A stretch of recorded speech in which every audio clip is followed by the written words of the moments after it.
Yo, what's up guys? Welcome back to another banger, and today we have my list of the top 10 things that you did not know about Ghosts of Tabor. But before we get into it, if you guys know about any of these tips or secrets, let me know down in the comments. But without a further ado, let's jump straight into it. Number 10.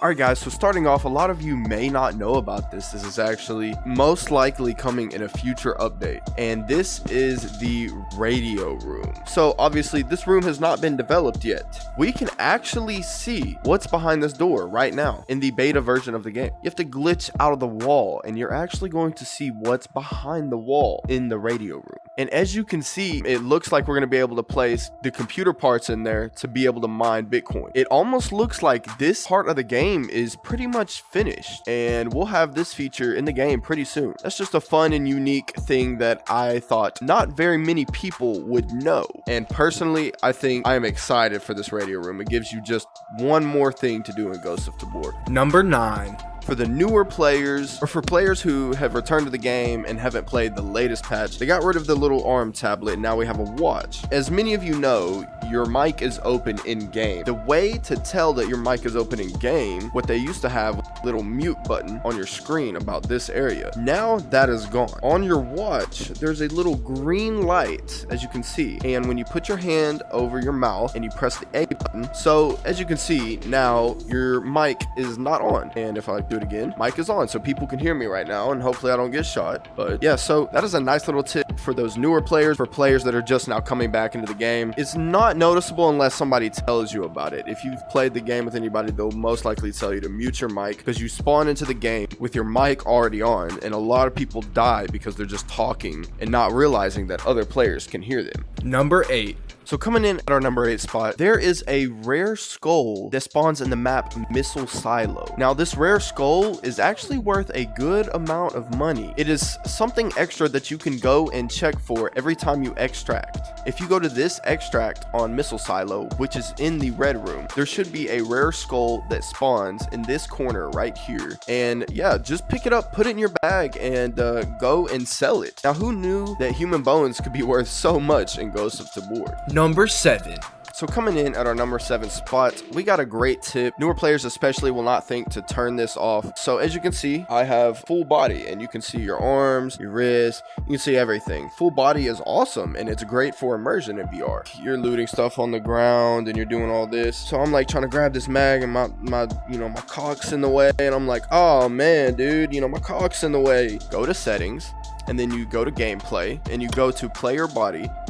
If you turn on hands only, this will make your life incredibly easier. When you're looting, ain't nothing in the way. You can see everything, you know what I mean? There's no caulk in your way. You can grab this mag and put it in. It's honestly a quality of life improvement for me personally, and a great tip for newer players. It allows you to loot way quicker and easier. Number 6. So guys, coming in at our number 6 spot is a nice thing that I'm not sure very many new players will know. This is actually one of the first things that I heard about when purchasing this game. The ability to snap Fenix's necks. You're able to, if you do not have a gun, a knife, or anything at all, you can snap their necks. So okay, so you just run up to them. Oh, look. You grab their heads. Okay. It's very finicky, very wonky, but you can, if you put both your hands on their head and you just move around, it'll snap their neck and you'll basically get a free kill. I mean, you don't even need a gun in this game, but yeah, just grab their head and twist and you'll get a nice little kill. Number 5. All right guys, so coming in at our number 5 spot is for all you coffee drinkers. As you all know, you can make coffee and just, take your blackout coffee, not sponsored, pour it in there, take your mug, just set it in there. Your nice little American mug, even though we're in Russia. Now for you coffee drinkers that love drinking coffee in Ghosts of Tabor, there's actually an Easter egg with the coffee mug. If you take the coffee mug and you take it into a raid with you, there's a neat little Easter egg with it. And so now we're in raid and we brought our coffee mug with us, and as you guys can see, we now have a Combat Waffle Studios mug, and now you have a special mug to drink your coffee with. Instead of bringing guns back, we're bringing back a new coffee mug to play around with. Number 4. We have a nice little tip, a nice little free thing that you can get every time before you go into a raid, or before you go into a raid, if you're low on health, this will help you out. So if we go to the back over here, we go to our little weed farm over here. If we go into the med block, we're able to get a free nerd every time we go into a raid or we're low on health. You go up to this machine right here, you just pick it up, and every time you come back to the bunker, there will be a free nerd inside this machine right here. And I guess what you could do is really just collect them right here, and you can get a bunch of free nerds every time you come back. I've heard this is like a bug or whatnot. I don't know what point of this is. I guess maybe we're gonna be able to have more and more of them spawn in. Maybe we'll have to craft the nerds. I mean, who doesn't like free stuff, man? Number 3. Alright guys, coming in at our number 3 spot is a nifty little feature that probably not very many of you know about and is kind of wonky. As you can see right here, this is hand tracking in Ghost of Tabor. For some reason, I'm using it on the Quest 2 right now, but it doesn't seem to be gripping. Not like, I've seen gameplay of this before that has actually, had people able to pick up their weapons and shoot. Now, I don't know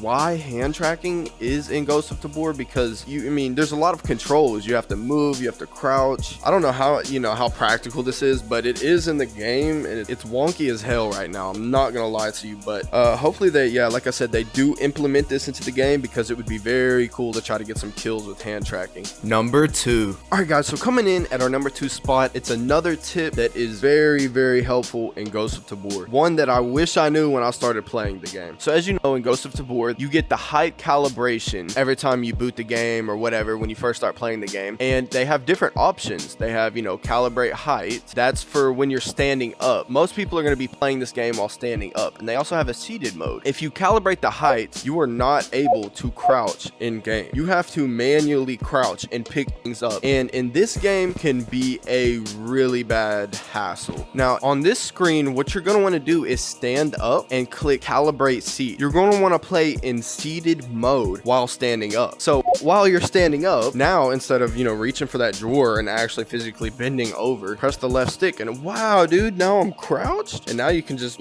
still stand up and do things. And it is really helpful and a nice tip for newer players or even experienced players that have not been using seated mode. Use seated mode to crouch in game. It is very, very helpful. Number 1. And so finally, in our number 1 spot, we have the secret boss in Missile Silo. Now, as of right now, Missile Silo is the only map that has a secret boss in it, or a chance to spawn a boss with unique loot. And if you are able to kill this boss, which has more health than any other enemy in the game, you are able to get a secret Mickey Mouse mask and a golden custom SKS with a custom skin, a gold finish, and it is fully automatic. And I'm not sure how many players really know about that. This one's kind of for newer players, because when you're running Missile Silo, you tend to hear about this brand new boss that's in the game. And if you've had friends that play this game, they will immediately tell you, yeah, we got to kill the boss at Missile Silo. Not everybody's going to be running those custom items in Ghost of Tabor. So if you're able to kill the boss and extract with those items, you're going to have some pretty rare items on your hand that will sell for a good price. Bonus number 1. If you come into this elevator room right here, if you jump across right here, there's a secret elevator, and yeah, this has some amazing loot in it. I found more GPUs in here than anywhere else in the game. But yeah, you're able to find some ammo, helmets in here sometimes. You're able to find a lot. New players are definitely not going to know about this. I had to have somebody show me when I was running with them that this elevator is a great spot. So if you are new to the game or you've been running solo and you never knew about this room, check this room every single time you run Missile Silo. I promise you will not regret it. Bonus number 2. We have the ability to create custom items at the market. When you go to the market, what you can do is say, hey, I want to have kits ready whenever I go into a raid, and I don't have to come to the market every time to buy kits.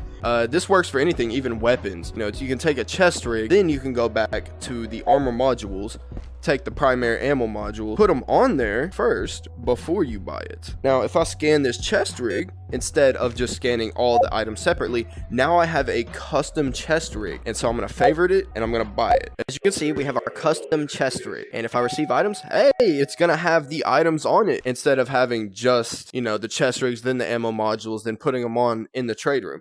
And if I go to my favorites, I can go back and I can see I have the custom chest rig and I can buy it right here. Hey, there's there's our custom chest rig, so we don't have to go back to the market and keep purchasing the chest rig over and over again. So make sure, you know, you're putting your items on, then scanning if you want to have a quick and easy loadout in Ghost of Tabor. So guys, those are the top 10 things you didn't know about Ghost of Tabor. Once again, let me know if you guys know about any of these down in the comments below. But anyways, guys, peace out.